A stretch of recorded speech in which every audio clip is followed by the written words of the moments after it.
NCDC के MD और उपस्थित सभी अधिकारीगण, सहकार से समृद्धि के मंत्र के साथ मोदी जी ने एक ऐतिहासिक निर्णय लिया था कि सहकारिता को एक फुल फ्लेज मंत्रालय बनाया जाए। पहले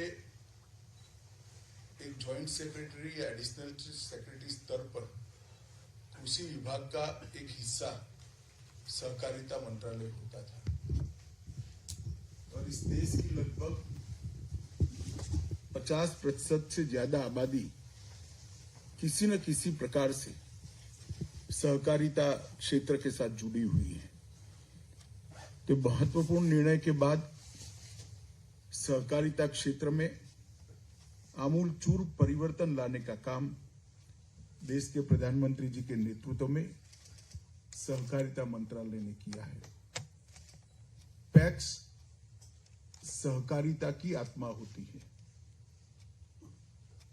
ग्रामीण विकास और कृषि विकास दोनों में पैक्स का महत्वपूर्ण रोल होता है और महत्वपूर्ण योगदान होता है। बहुत समय से पैक्स के मॉडल बायलॉज को समयानुकूल नहीं बनाया गया था। पैक्स की अकाउंट की सिस्टम को भी अंग्रेजों के जमाने से जस का तस रखा गया था। PACS district cooperative bank, state cooperative bank और नाबार्ड, इसके बीच के जो संबंध है वो शुष्क और कागजी संबंध है। ये 1.5 साल के अंदर हमने सभी राज्य, सभी स्टेक होल्डर्स के साथ चर्चा करके पैक्स के बायलॉज के अंदर बहुत बड़ा बदलाव किया है। एक मॉडल बायलॉज बनाकर हमने हर राज्य को भेजा है।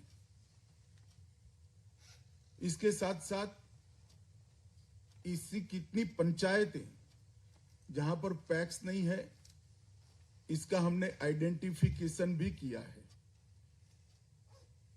और इसके लिए एक नेशनल डेटाबेस लगभग बनकर तैयार हो गया है। 70% काम हमारा समाप्त हो गया है, जो गैप्स को चिन्हित करेगा, गैप्स को आइडेंटिफाई कर उसको भरने का काम करेगा। कल वित्त मंत्री जी ने जो बजट प्रस्तुत किया उसमें हर पंचायत में एक बहुउद्देशीय पैक्स की रचना का भी उद्देश्य रखा गया है।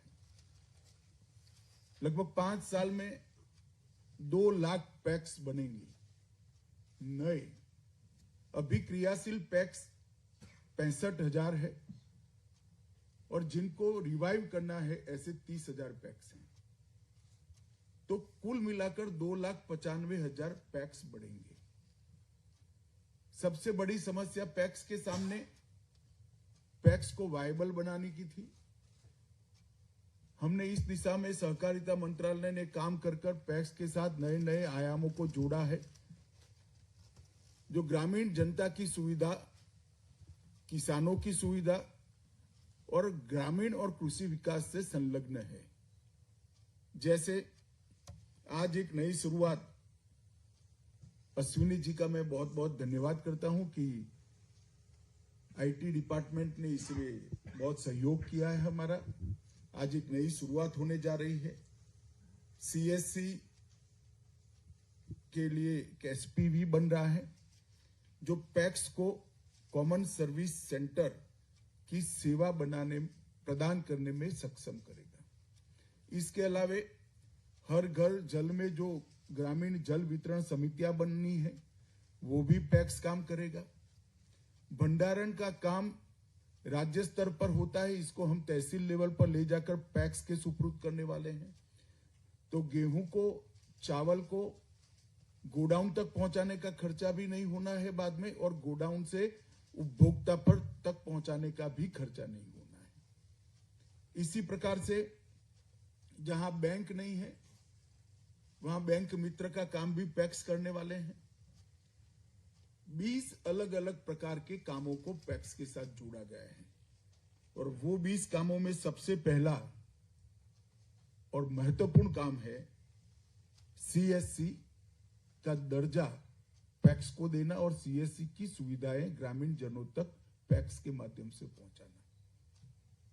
जब पैक्स सीएससी से भी युक्त होंगे और पैक्स एफपीओ भी बनेंगे, पैक्स गैस का वितरण का भी काम करेंगे, पैक्स सस्ता अनाज की दुकान को भी धारण कर पाएंगे, पैक्स पेट्रोल पंप भी चला पाएंगे, पैक्स भंडारण का भी काम करेंगे।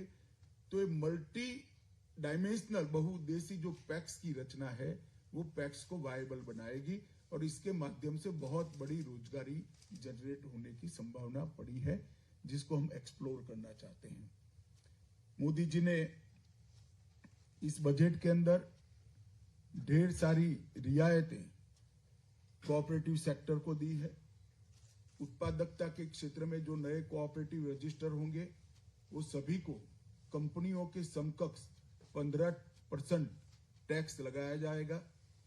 ये बहुत बड़ा निर्णय है अपने आप में। अब तक सहकारिता क्षेत्र के अंदर उत्पादक कंपनियों को अन्याय होता था। मोदी जी ने एक समान प्लेटफॉर्म सहकारिता की उत्पादक सहकारिता क्षेत्र की इकाइयों और कंपनीज के बीच में देने का काम किया है।